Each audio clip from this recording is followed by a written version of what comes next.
আরে এই মোজা টোজা কিসের জন্য বানাচ্ছেন? আরে রুদ্রিকা তিথির যদি বাচ্চা হয়। হ্যাঁ, বাচ্চা কাচ্চা এখনই? রানী, তোর মাথাটা কি পুরোপুরি খারাপ হয়ে গেছে? কিসের বাচ্চা হবে? হ্যাঁ, রুদ্রিক এই যুগের ছেলে, আর ওর বয়সই বা কত? এই বয়সেও বাবা হয়ে যাবে? কেন তুই জানিস আমার দাদুর যখন প্রথম সন্তান হয় দাদুর বয়স 20, আর ঠাকুমার কত বয়স ছিল? 16 হবে। এই সমস্ত তখন হতো তোমাদের যুগে, আর এখন 16 বছর বয়সে বিয়ে করাটা বেআইনি, বুঝেছো? আরে তখন তো এই সমস্ত নিয়ম কানুন ছিল না।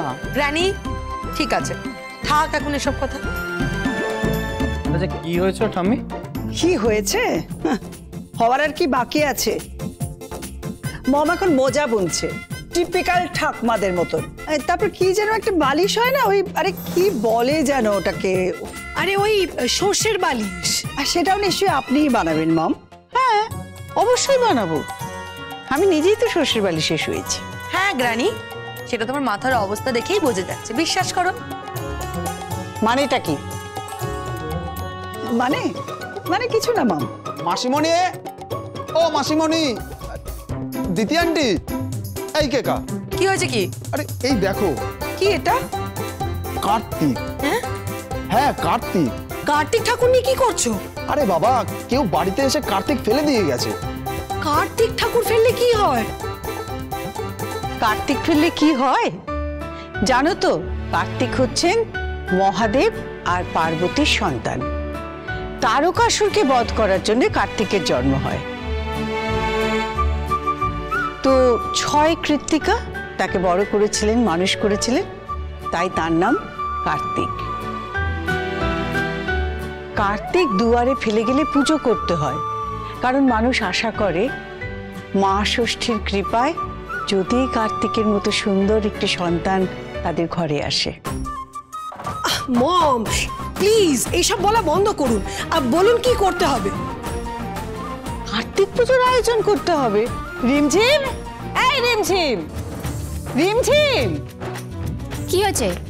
শোন, একটা গুড নিউজ আছে। কি জানিস আমাদের দুয়ারে কার্তিক ফেলে গেছে। কে ফেলে গেল? আশ্চর্য, কে ফেলে গেছে আমি কি করে জানবো? কিন্তু এখন কি করতে হবে? এখন পুজো করতে হবে। পুজো? আবার কার্তিক পুজো করতে হবে? হ্যাঁ পুজো করতে হবে, এটাই তো নিয়ম। কার্তিককে দুয়ারে ফেলে গেলে কার্তিককে ঘরে এনে সাজিয়ে গুজিয়ে পুজো করতে হয়। কার্তিক ফেলে যাওয়া মানে কি? আর তাছাড়া ওই ফেলে যাওয়া ঠাকুর কেউ পুজো করে নাকি?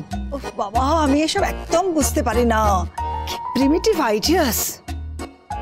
সত্যি মাসিমণি, আমি জাস্ট ভাবতেই পারছি না যে কার্তিককে ফেলে দিয়ে গেলেই তাকে পুজো করতে হবে। এটাই নিয়ম, কার্তিক ফেলে গেলে পুজো করতে হবে। আর কার ঘরে কার্তিক ফেলেছে? কার? তোমার? ও আচ্ছা, হ্যাঁ আমাদের বাড়িতে কে ফেলেছে সেটা আমরা কি করে জানবো? তাহলে আর কি বৌদিমণি, তুমি আর পার্থিবদা একটা প্ল্যান করে ফেল। এবারে বাচ্চা কাচ্চা হোক, একটু মা ষষ্ঠীর আশীর্বাদ লাগুক। কি কি বললে? মা ষষ্ঠীর আশীর্বাদ? এই দাঁড়া দাঁড়া, কি? এই তো মনে হচ্ছে রুদ্রিকা তিথির জন্য ফেলে গেছে।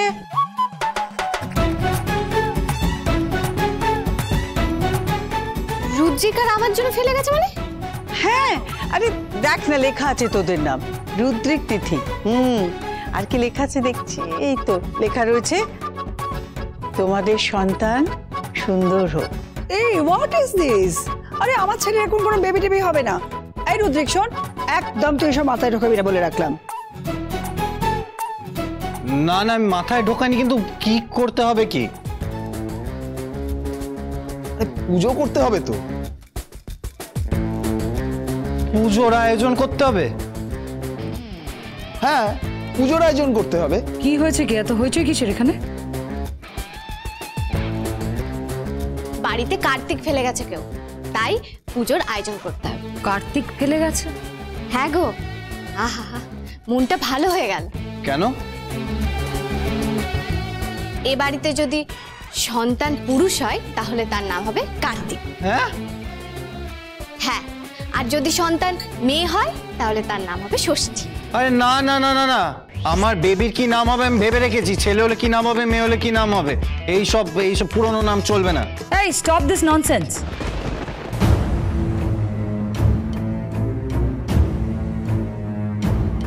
একজন কার্তিক দিয়ে গেছে আর তখন থেকে শুধু নাম নিয়ে ডিসকাশন চলছে এখানে। কিন্তু সন্নিতা, পুজোটা করতেই হবে। হ্যাঁ করতে হবে তো, একদম করতে হবে। তোমরা করো পুজো, তোমাদের বিশ্বাসে আমি আঘাত করব না। তবে আমার তিথিকে এখন একটু প্রয়োজন। কাম তিথি, কেন? এসোই না, দেখতে পাবে। এসো। এই লিসেন তিথি, আমি কিন্তু একাই পুজোর আয়োজন করতে পারবো না। এই শোন, তুই একা মানেটা কি? তুই কি সত্যি সত্যি পুজোর আয়োজন করবি নাকি? পুজোর আয়োজন তো করতেই হবে। হ্যাঁ, সেটা অবশ্য ঠিকই বলেছেন। ঠাকুর দেবতাকে নিয়ে খেপে লাভ নেই, পুজোটা করে নেওয়াই ভালো। আমারও না তাই মনে হয়। পুজোটা হয়ে যাক, সেটা ওই কেকা বৌদি আর পার্থিব ভাই হোক কিংবা তিথি রুদ্রিকেরই হোক, বাড়িতে একটা কার্তিক এলেই ভালো হয়। কার্তিক? তিথি মুখার্জির ছেলের নাম কার্তিক? No, never. তিথি মুখার্জির ছেলের নাম হবে কি হলো ডন। এসো, বসো। তুমি কি বলতে চাইছো বলো? তোমার প্রপোজাল তিথি দেখলাম, বেশ উর্বর মস্তিষ্ক তোমার, ভালোই, বেশ ভালো প্ল্যান করেছো। তোমার সেলসের রিপোর্ট, টার্গেট কি করে অ্যাচিভ করবে, everything is quite good, but তোমার এই প্রপোজাল আমি অ্যাকসেপ্ট করছি না। কেন? কেন? কারণ আমাদের কোম্পানিতে তোমার প্ল্যানিং অনুযায়ী তো কিছু হবে না, হবে আমার প্ল্যানিং অনুযায়ী, সর্ণিতা ব্যানার্জির প্ল্যানিং অনুযায়ী, তোমার প্ল্যানিং নয়। Is that clear to you? Sarnita দি, তুমি বোধহয় কোনোভাবে কমপ্লেক্সে ভুগছো। Shut up. সর্ণিতা ব্যানার্জি কমপ্লেক্সে ভোগে না, কথাটা মাথায় ভালো করে ঢুকে নাও। আর তোমার এই proposal, and thank you so much for this proposal, but আমি এটা স্টিল অ্যাকসেপ্ট করছি না। তাহলে তোমার 9 জন ডুবে যাবে, রুদ্রিক কনফেকশনারিজের ক্ষতি হবে। আমাদের কোম্পানির ক্ষতি, লাভ, লোকসান সেগুলো আমাকে বুঝে নিতে দাও। That's none of your business দিদি। হ্যাঁ, আমার বিজনেস, আমার বিজনেস। এটা আমারও কোম্পানি। এই কোম্পানি যেই বাড়ির, সেই বাড়ির পুত্রবধূ আমি। নন্দন ব্যানার্জির পুত্রবধূ চোখের সামনে দাঁড়িয়ে এই কোম্পানির লোকসান হতে দেখতে পারে না। তুমি এই কথাগুলো আমায় বলছো? হ্যাঁ বলছি, কারণ এই প্রজেক্টে তোমাকে আমাকে ফলো করে চলতে হবে। না না, চলবো না, কেউ চলবে না। আমাদের কোম্পানিতে আমার কথাই শেষ কথা হবে দিদি। না, হবে না। দরকার পড়লে বোর্ড অফ ডিরেক্টরসদের মিটিং হবে, সেখানে নন্দন ব্যানার্জি থাকবে, রুদ্রিক ব্যানার্জি থাকবে, আমরা সবাই থাকবো। এই তুমি কে? হ্যাঁ, who are you? You are no one. হ্যাঁ জানি, কিন্তু আমি সেখানে থাকবো, আর আমি বোর্ড অফ ডিরেক্টরসদের বোঝাবো, তাদের কনভিন্স করব যে আমি যেটা বলছি সেটা ঠিক আর তুমি যেটা বলছো সেটা ভুল। নিজের লিমিট ক্রস করো না তিথি। রাগ করো না সর্ণিতা দি, আমি শুধু এখানে এসেছিলাম রুদ্রিককে বাংলা পড়াতে, কিন্তু এখন আমার ওর সঙ্গে বিয়ে হয়ে গেছে আইনিভাবে।